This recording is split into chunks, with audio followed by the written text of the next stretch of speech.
His world is on the water, with rod and reel in hand.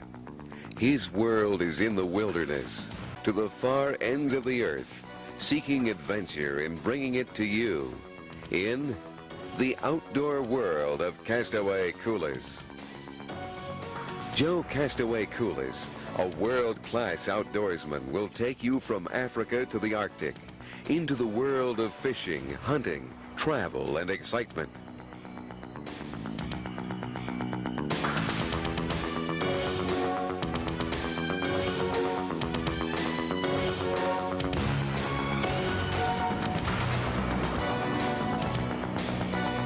Now, you're invited to come along and experience for yourself the outdoor world of Castaway Kulis.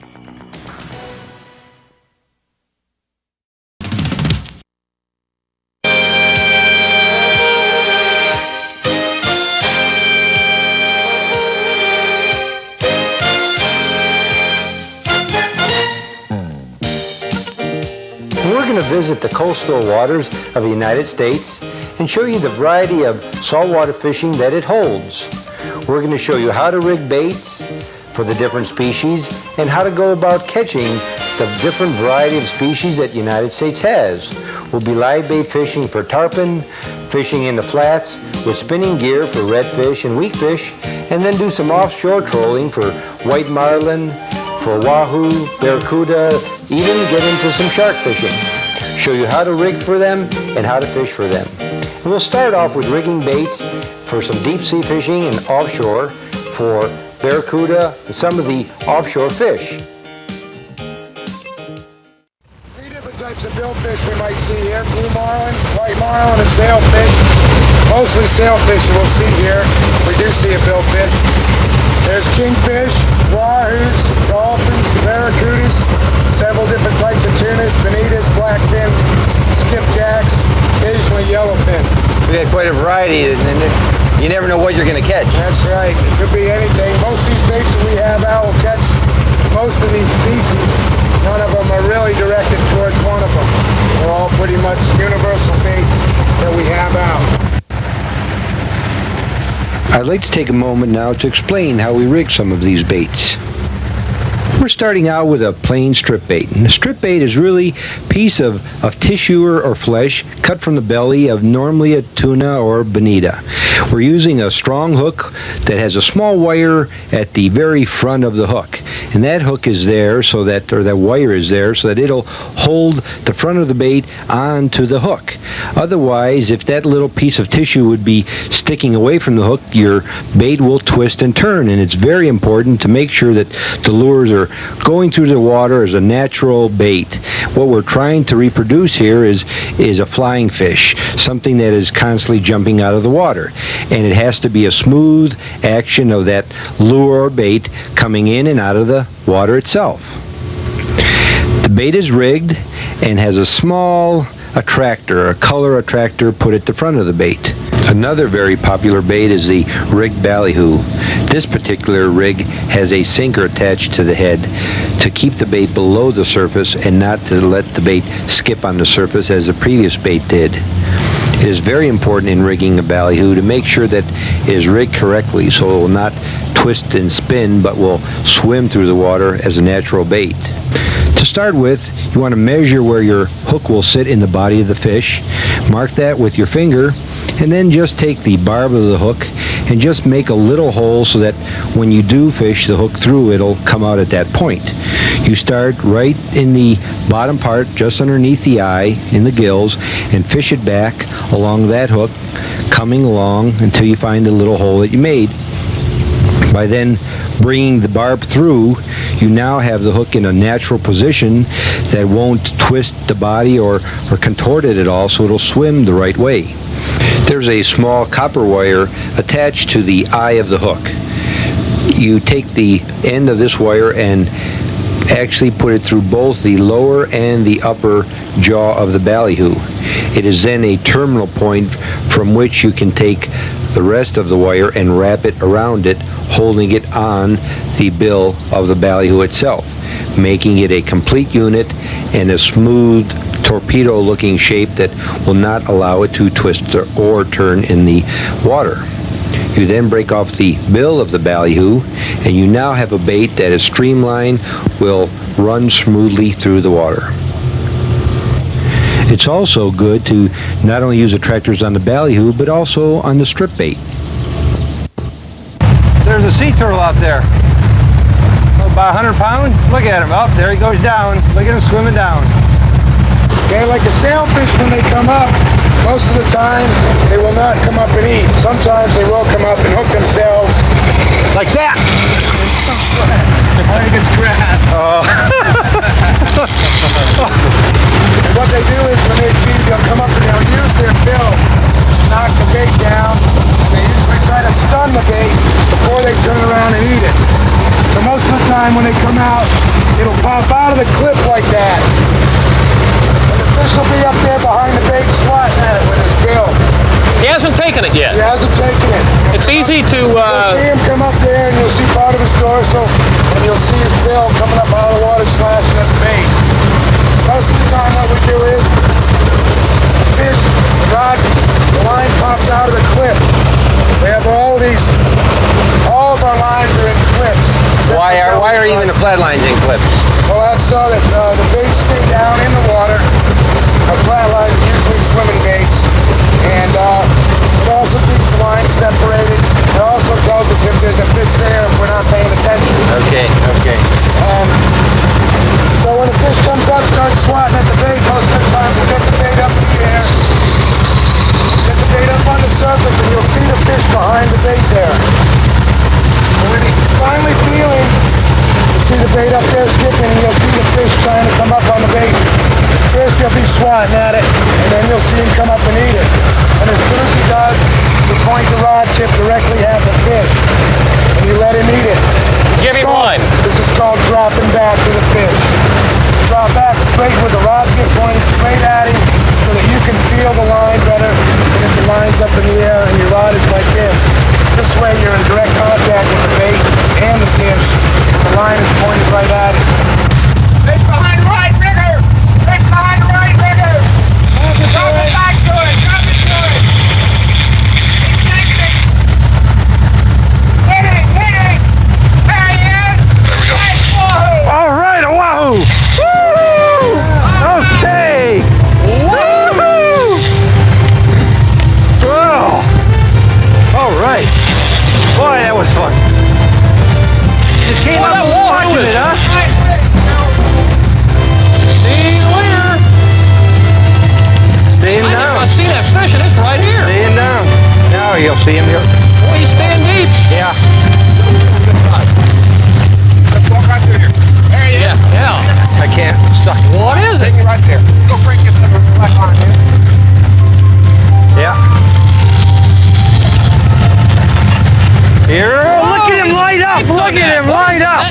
Woo! Is he pretty? Hey, go bring that flat line here. You got it. Look at him light.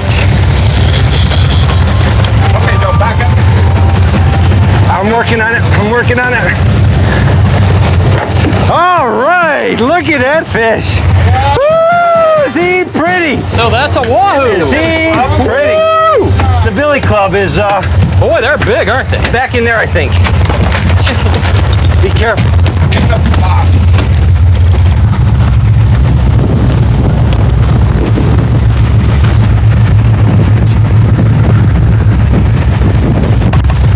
All right, let him know. Okay. All right. Woo! Had to work to get that one on. I don't think that's a little dolphin. I think that's a big dolphin.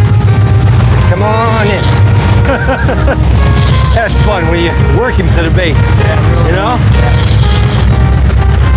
And when he hit it. Yeah. Yeah, it's just grabbing the rod. You know, it's if he goes at it like you said, it was swimming back there. You drop it back, you take it away, you entice him to hit it. Yeah. And when he hit it, boy, did it hit it. Really splashed. Come on in. I'm in this corner. Okay. Try to get to the wire.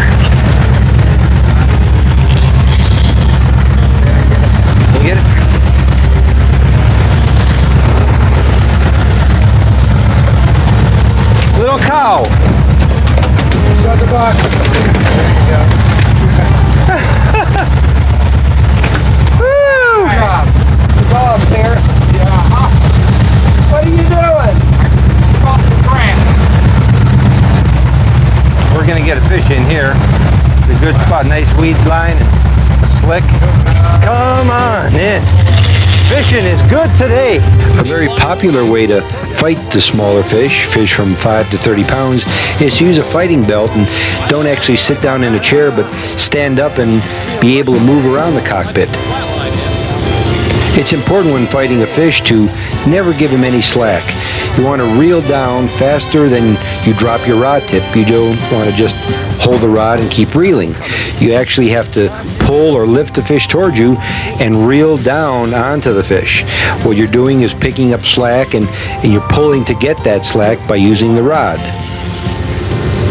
The rod will actually act as a shock absorber if a fish does make a run. So by simply lifting the rod, you can pick up any slack, and any runs or anything the fish does, you can use the rod to handle any of that slack. Right after he hit. I saw him grab it and come out of the water. Come out of the water about 4 foot, just like those dolphins. Oh my gosh. Yeah, I saw that before it even popped out of the rigger. I was watching that line.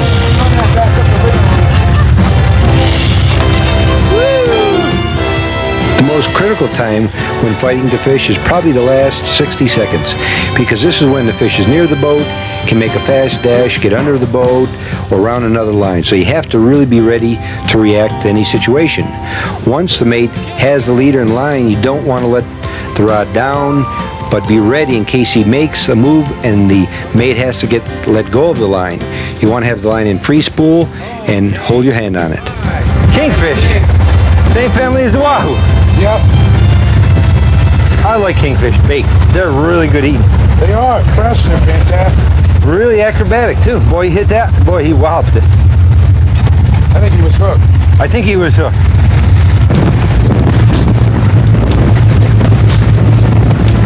Oh, he walloped that. That's pretty.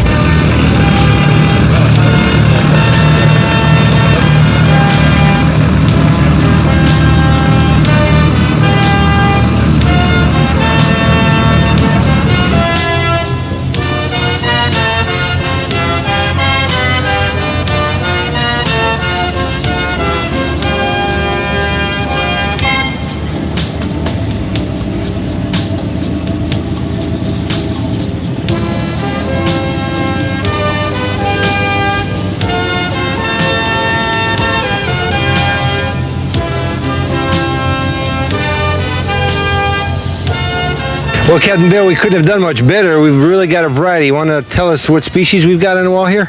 Well, the yellowfish are the dolphin, and this big brown one here that looks somewhat like a shark is a cobia.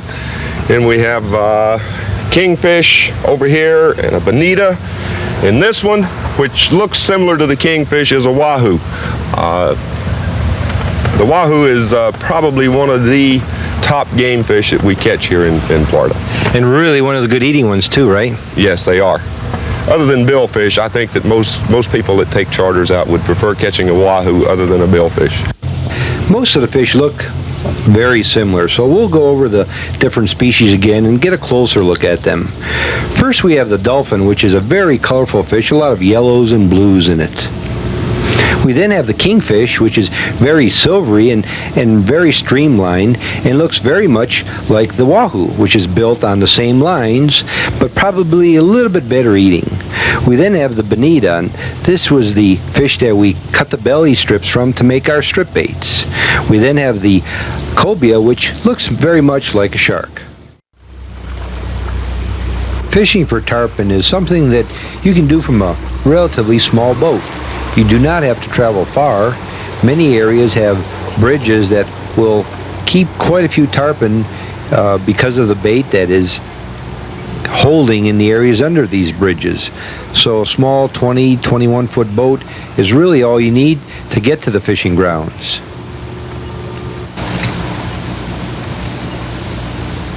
Where are these tarpon laying, and what are we going to try to accomplish today? Well, right now we got tarpon laying down in 26 feet of water, and they're down on the bottom just like a bunch of battleships. And we're going to try and tease them with a live mullet and see if we can get them to come up. And we got a couple of them started to roll right over here, which doesn't necessarily mean they're hungry, but it lets us know the tarpon are here. And right now we've got a slack tide that's just turning. So what we want to do is get the bait to swim away from the stern of the boat. Try to get them to swim off to stay away from us. Okay, now when a fish does take the bait, what do we want to do? Well, when a fish takes a bait, you want to bring your pole up high and let them take it. Bring it out. When you get it out, then you're gonna sink the hook in your fashion. So you let him run though quite a bit. Just an arm's length, just enough to bring the pole down. And he's going to bring it a couple of times when he hits it. So is he playing with it when he first takes it, or does he kind of hit it and go? Right. No, he's going to play with it. He's going to put it in inside his mouth is like a vice, and he's going to take it in there and he's going to squeeze them and play with them. And when he takes them, he's not going to grab it and take it. He's going to put them in his mouth and just play with them, and he's going to ease away from you. And when you feel that pole start to go and she goes down, then you're going to get that hook in. That's why we sharpen those suckers.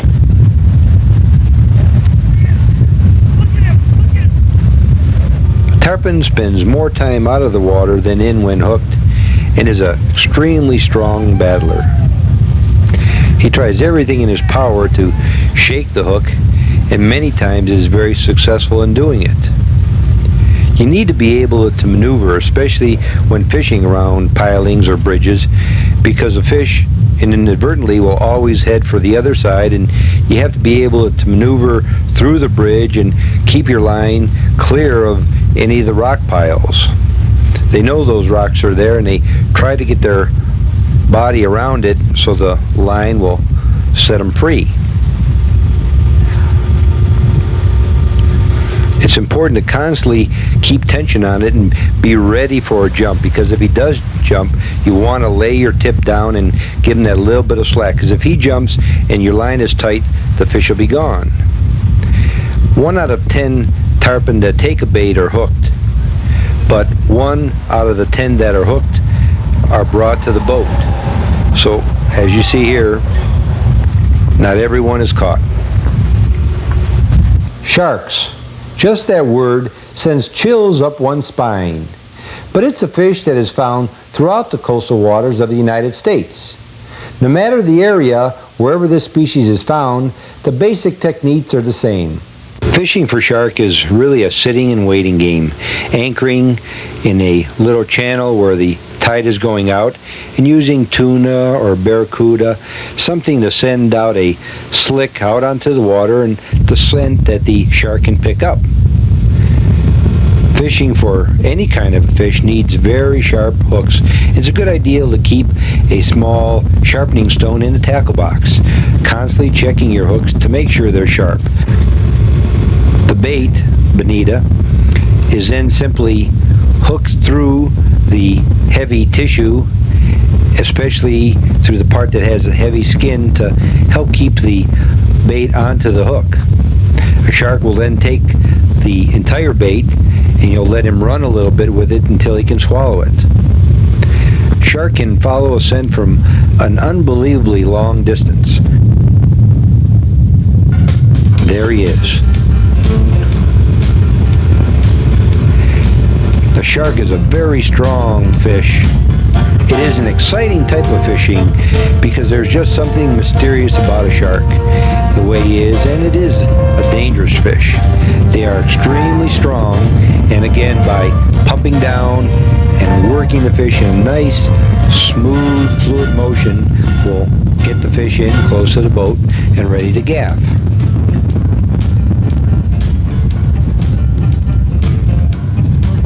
You have to be able to reel fast, because if he moves at the boat, moves to any side, you have to be ready to pick up any of that slack and constantly keep a lot of tension on the line, letting the drag of the reel give when it needs to.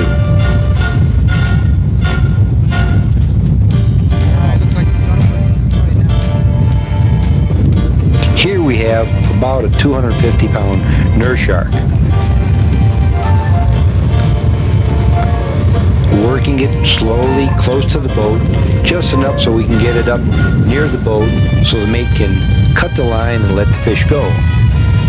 All fish have a tremendous amount of acid in their body. So by leaving the hook in the fish will not hurt it at all, and within a matter of a day or two it is completely dissolved by the acids in the fish and will not hurt the fish at all. Oh, isn't that fantastic? Oh. You clip the line and let the fish go, and he can fight another day.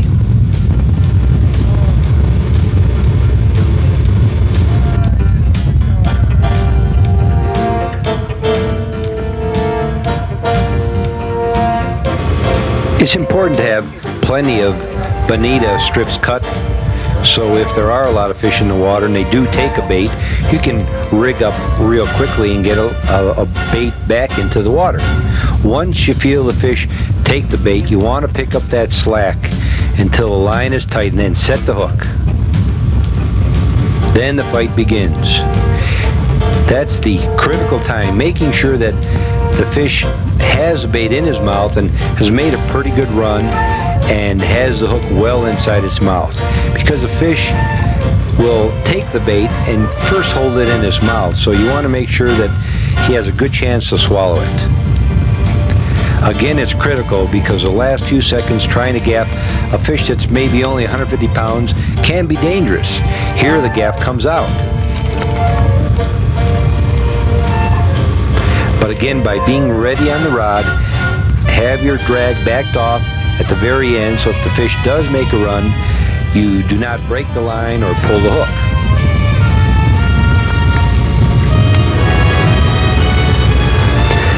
The skin of a shark is extremely strong, and if you run your hand against the grain of it, it is really like sandpaper.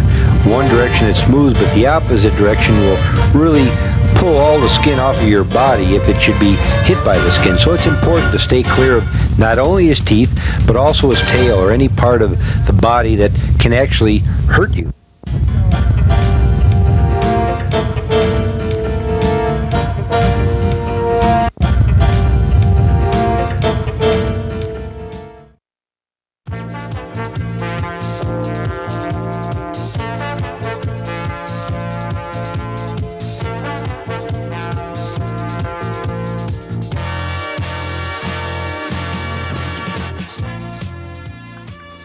We hope you enjoyed fishing with Castaway Kulis, and be sure to join us again next week at this same time for more Fishing with Castaway Kulis.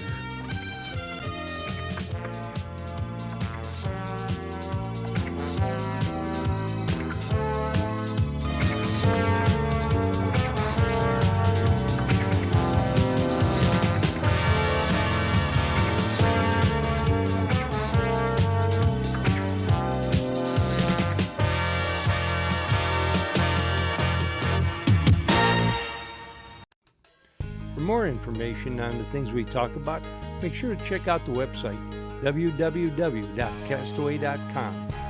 A lot of Kodiak products there as well, trapping, hunting, and fishing. And if you'd like to get notified on more videos that we produce, make sure you hit the subscribe button and you will be notified. And also be sure to hit the like and the share button. So until next time, have a wonderful day.